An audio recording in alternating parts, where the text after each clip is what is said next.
Yan. Tala harvest. Pinagmamalaki po namin pinapakilala sa inyo si Ma'am Mabet dito sa San Blas, Villasis, Pangasinan.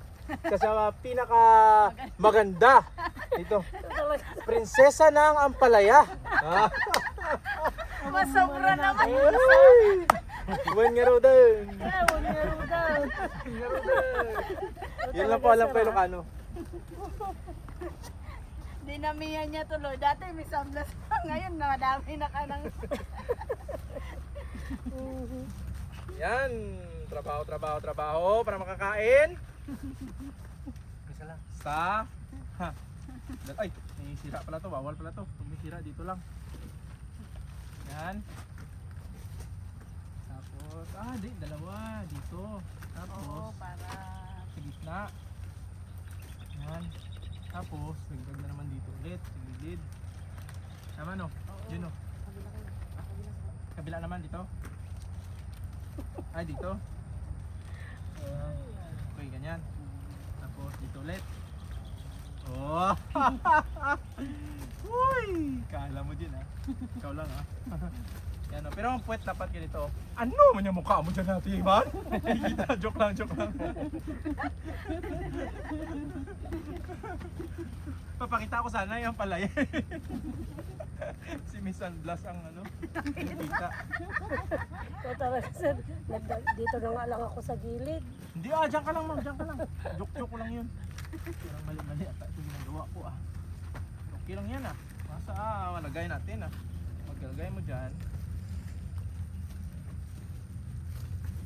Ito naman tayo sa taas. Ano kasi daw? Nagawa mo namang amahan. Ibang bangka na. Ibang bangka na. Yan. Ay, umakyat yung pala talaga ito dapat. No? Yan. Dito. Dito. Dito. Huwag mo tingnan dyan, ma'am. Sorry na kung magmali tayo dyan ah. Okay, gawin mo lang yung gusto mo dyan. Importante, mabalot natin to. Importante yan. Oo. Importante, maganda yung...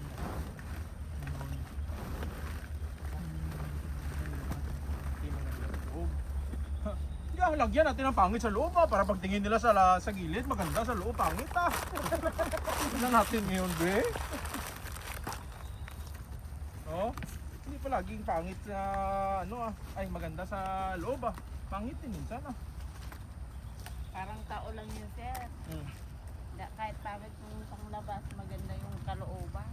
Akala ko kahit pangit yung sa labas, ay kahit maganda yung sa labas, pag umutot, mabaho. Oo, ganun naman talaga yun. Isang Blas, kaway-kaway ka naman dyan.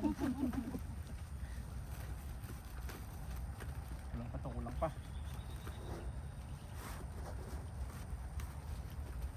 Yan. 10 kilos, nakita sir? Meron na no? Meron na yan. Hindi pala dapat hawak. Oh, yan. Sakto lang oh. Ay.